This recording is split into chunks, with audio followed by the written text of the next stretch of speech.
आता चांगलंच गाजत चाललं असून लिपिकांच्या घरी झाडाझडती सुरू असून आरोपींना देखील ताब्यात घेण्याचं काम सुरू आहे।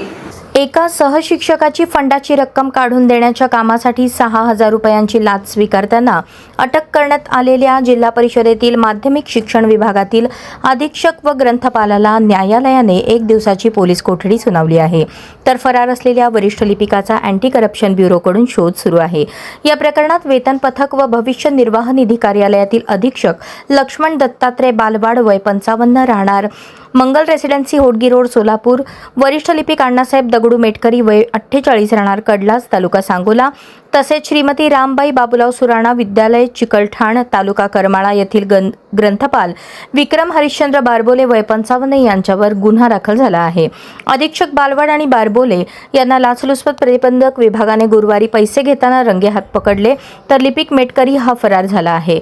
लाचलुचपत प्रतिबंधक विभागाने त्याचा शोध सुरू केला आहे।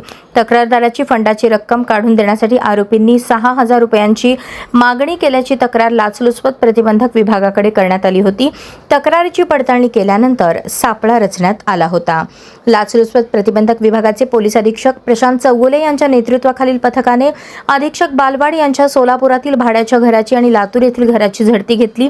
बारबोले याच्या कुर्डुवाडीतील घराची तर मेटकरी याच्या सांगोल्यातील घराची झडती घेण्यात आली, परंतु घर झडतीत काही सापडले नसल्याचे सांगण्यात आले।